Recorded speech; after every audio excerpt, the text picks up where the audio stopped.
Terima kasih pemirsa, Anda masih bersama kami tentunya di Gaya Hidup Masa Depan. Cicil masa depan mapan dari sekarang. Nah, ini masih bersama Dr. Hendrawan. Ya. Kita mau nanya lagi nih Pak, tadi terkait dengan medical. Pak apa dokter? Dokter. Nah, tadi kan medical tourism betul ya?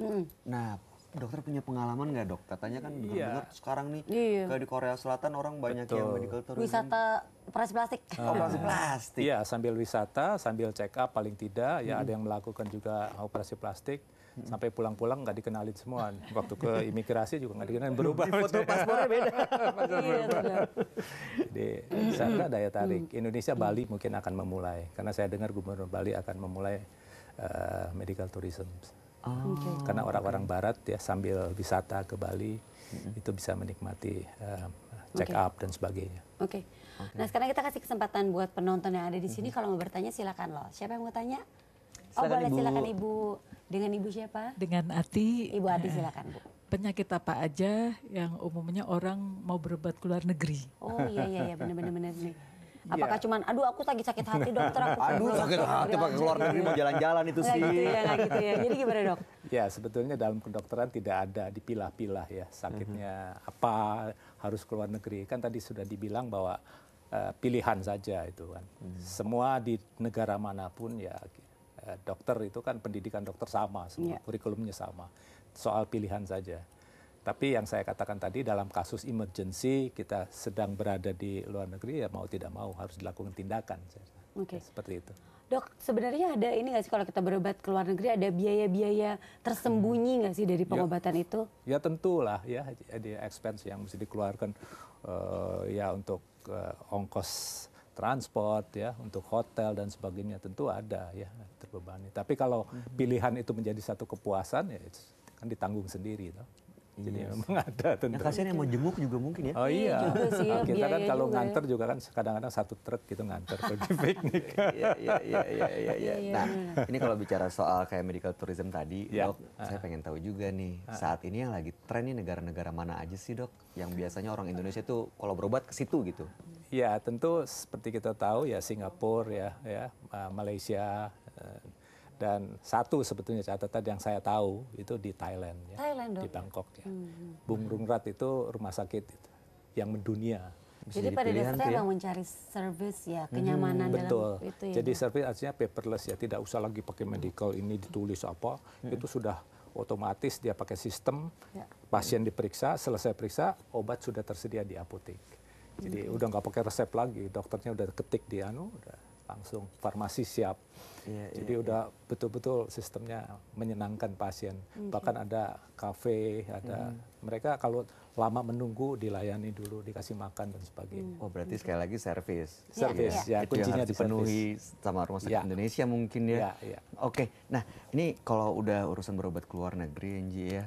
Ini kan berasa banget nih manfaatnya kalau kita punya asuransi begitu kan. Karena kan biayanya tadi mahal kan. Itu dia, cuma permasalahannya bagaimana cara menggunakan polis asuransi saat mau berobat di luar negeri. Nah itu pertanyaan kamu tadi ya, aku juga nggak bisa jawab. Iya. Ya kan, jadi kita bertanyanya mendingan sama teman kita. Sama teman kita lagi. Iya. Ya akan segera kita undang untuk bergabung sama kami di sini.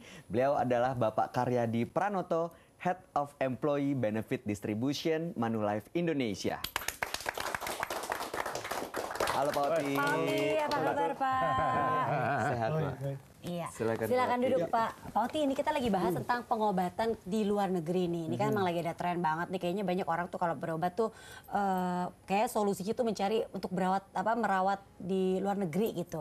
Nah ini ada solusinya nggak sih Pak Oti gitu untuk perawatan di luar negeri? Kita tahu biayanya tadi kan. Bayu juga sempat menanyakan polisi gimana tuh gitu kan. Ada nggak asuransi yang bisa mengcover itu untuk berobat di luar negeri Pak Oti?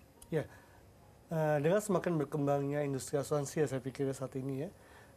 Banyak perusahaan asuransi saat ini yang sudah menyediakan fasilitas pemanfaat bagi pemegang polis untuk bisa berobat di luar negeri. Ya. Tipe-tipenya macam-macam ya. Jadi kalau tanya apakah ada ya saat ini saya pikir banyak sekali perusahaan asuransi yang sudah menyiapkan benefit seperti itu. Oke, jadi bisa dimanfaatin juga ya. Bisa kita gunakan tuh manfaatnya. Oke.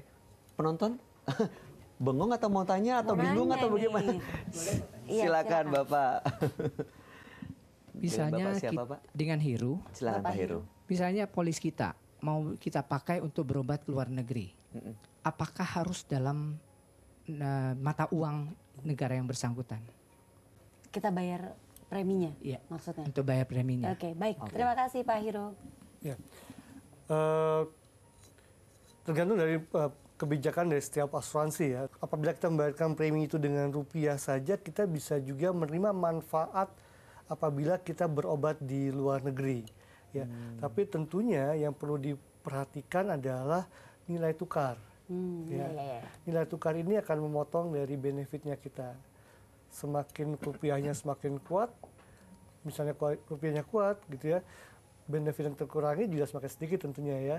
Nah, yang kedua yang perlu diperhatikan adalah juga manfaatnya. Karena kalau pada saat kita berobat di luar negeri, biaya di luar negeri tentunya juga lebih tinggi dibanding biaya yang ada di Indonesia.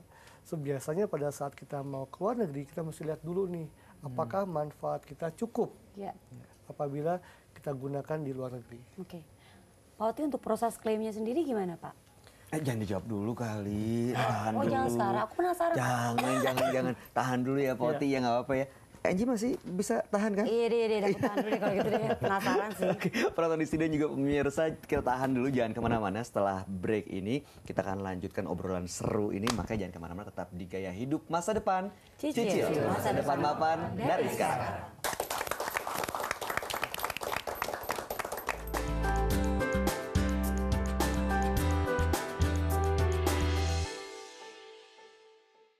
Dipersembahkan oleh